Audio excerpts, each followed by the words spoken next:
Hello, all you beautiful men and women of the massage therapy industry, specifically prenatal massage specialists.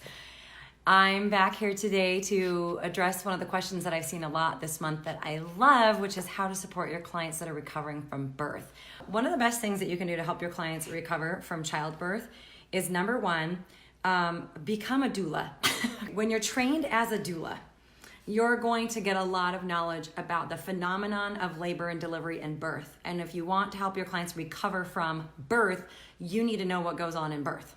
You need to understand the difference between a vaginal delivery versus a C-section, a natural birth versus a medicated birth. You need to understand what episiotomies are all about and how to prevent them. You need to understand what rectocele and cystocele are. You need to understand what happens with forceps delivery, vacuum extraction. This is one of the things that I cover even in my maternity massage training, because I feel like rather than focusing a bunch of time on skills, you need to get a lot of birth and pregnancy knowledge that you can then apply to your client. Another thing that would be really great for you to study is diastasis recti. There's a couple of approaches. There are some trademarked kind of exercise methodologies. We taught this in our office. We educated women about what is diastasis recti, what you can do to heal it, what you can do to minimize it immediately after giving birth, and then even in years following. And as you guys may or may not know, it's that separation of the rectus abdominis muscle that doesn't actually separate. It's an outward migration. So I don't like to use the word separate because people think it's like pop open like a hernia, and that's not the case. But it's more of just a stretching of that linea alba. Another thing I would recommend is get certified in mother roasting.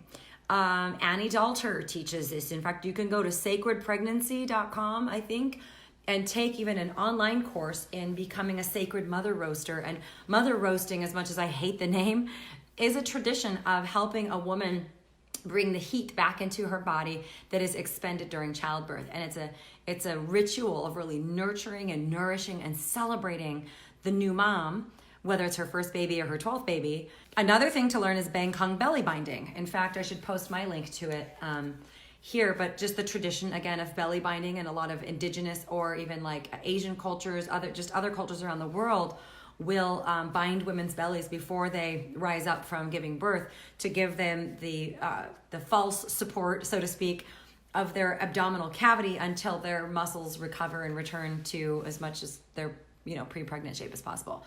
So belly binding, super awesome tool that you can offer to your clients, either in educating them or actually providing that service. Other great thing to study is Rectocele and Cystocele. Everybody should know about this.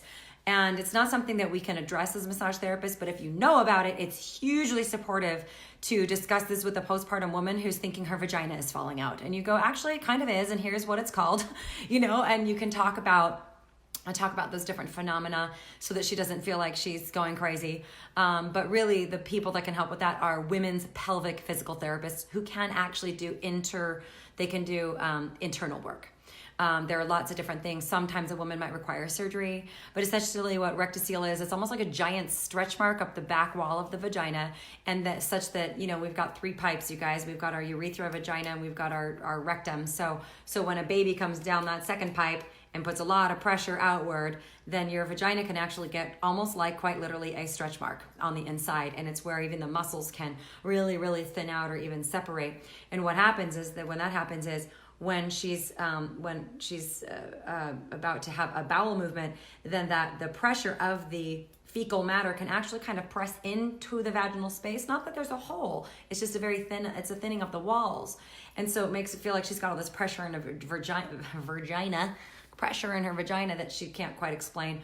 Sometimes even, looks like it's falling out. Also uterine prolapse. A lot of pregnant women or postpartum women do actually have some bit of uterine prolapse, which is where your uterus kind of falls through your cervix and goes down into your vagina. It's kind of an interesting thing for those of you that have experienced that can attest to. And cystocele is basically when you have the opposite wall, which is where the bladder presses into that vaginal space.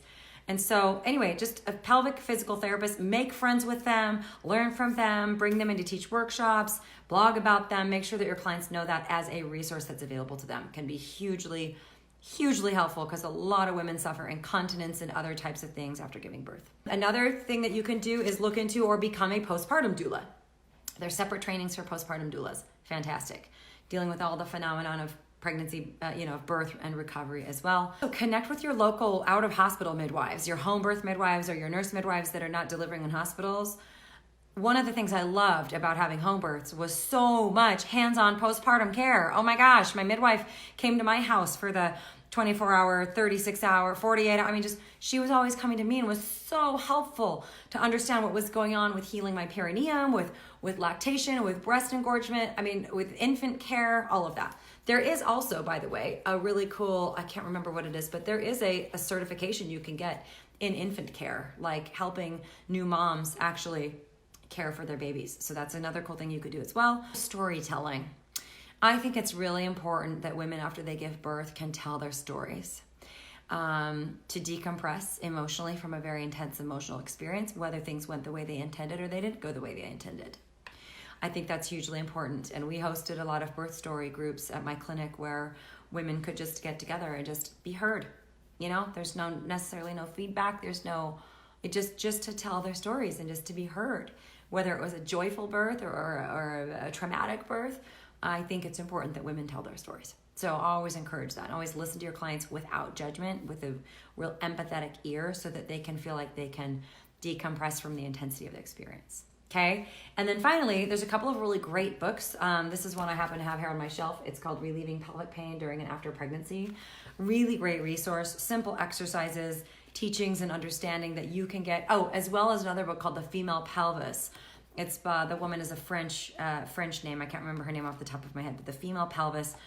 Excellent book, excellent text for understanding really what you're dealing with in pregnancy and birth and recovery. I hope that helps you guys. Let me know in the comments below if that helps you, or if you have any other experiences to share or any other resources to share. Feel free to do that.